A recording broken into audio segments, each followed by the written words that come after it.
অনুষ্ঠিত হয়। এই আন্দোলন ন্যায্য রূপান্তর চাই এখনই, এই আহ্বানে কুড়িগ্রামের ফুলবাড়ী উপজেলার 0.3 কোনা মোড়ে শুক্রবার সকাল 10টায় উদয়াঙ্কুর সেবা সংস্থা ও অ্যাকশন এইড বাংলাদেশের সহযোগিতায় ফুলবাড়ী ইউথ হাব ও অ্যাক্টিভিস্টা কুড়িগ্রামের আয়োজনে ফুলবাড়ী 3 কোনা মোড় 0 পয়েন্টে তরুণ জলবায়ু কর্মী এবং তাদের সংগঠন সমূহ গ্লোবাল ক্লাইমেট স্ট্রাইকে যোগ দিয়ে সবুজ ন্যায্য ও সমতাপূর্ণ বিশ্বে দাবি জানিয়েছে।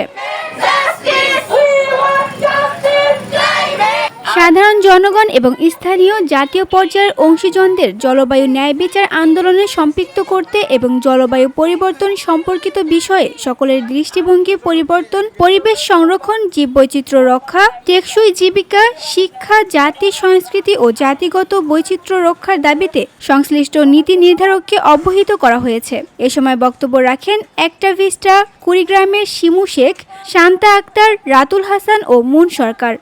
বক্তারা জীবনাশ্য জ্বালানিতে বিনিয়োগ বন্ধ, নবায়নযোগ্য জ্বালানি ব্যবস্থায় রূপান্তর, কার্বন নির্গমন হ্রাস, ক্ষয়ক্ষতির জন্য অর্থায়ন ও পরিবেশ সুরক্ষামূলক নীতি প্রণয়নের দাবি জানান। আমাদের ভবিষ্যৎ বিক্রি করব না, এই প্রতিপাদ্যকে সামনে রেখে সবাই স্ট্রাইকে ঐকমত্য পোষণ করেন।